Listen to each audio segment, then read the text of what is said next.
পরিবারের সাথে ঈদ আনন্দ উদযাপন শেষে কর্মস্থলে ফিরছেন দক্ষিণ অঞ্চলের মানুষ। শরীয়তপুর পদ্মা সেতু দিয়ে ভোগান্তি ছাড়াই কর্মস্থলে ফিরতে পারায় খুশি যাত্রীরা। তবে ঈদ পরিবর্তী ঢাকাগামী যাত্রীদের কাছ থেকে বাড়তি ভাড়া আদায় করার অভিযোগ পাওয়া গেছে।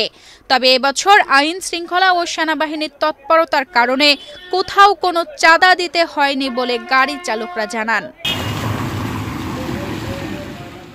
যানজট নিরসনে পদ্মা সেতুর জাজিরা প্রান্তে ৮টি কাউন্টার চালু রেখেছে সেতু কর্তৃপক্ষ। মোটরসাইকেল চালকদের জন্য চালু রেখেছে 2টি কাউন্টার। বাকি 6টি কাউন্টার দিয়ে নির্বিঘ্নে পাড়ি দিচ্ছে ঢাকামুখী গাড়ি। যাত্রীবাহী বাসগুলোতে এবার ঈদেও অতিরিক্ত ভাড়া নেওয়ার অভিযোগ করেছে যাত্রীরা। শরীয়তপুর বাস টার্মিনাল থেকে সরাসরি নির্ধারিত তালিকার চেয়ে বেশি টাকা আদায়ের অভিযোগ করেছে যাত্রীরা।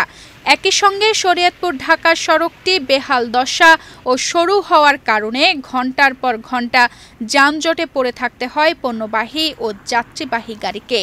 অ্যাকচুয়ালি নরমাল এসি থেকে এখন ভাড়া বেশি। নরমালি আমরা 250 টাকা দিয়ে যাই, এখন 300 টাকা করে ভাড়া আর কি। জি গাড়ি পাচ্ছি। লাস্ট টাইম যখন আসলাম তখন তো গাড়ি ছিল না, বাট সে তুলনায় এবার গাড়ি পেয়েছি। 10-15 মিনিট ধরে আসছি। ভাড়া আসলে ডিটেইলি বলতে পারতেছি না, কারণ আমি এখন উঠতে পারিনি, সিট নাই কোনো। না 300 টাকা বলছে ভাড়া, নরমাল টাইমে নাকি 250। আমি তো দেশে থাকি না।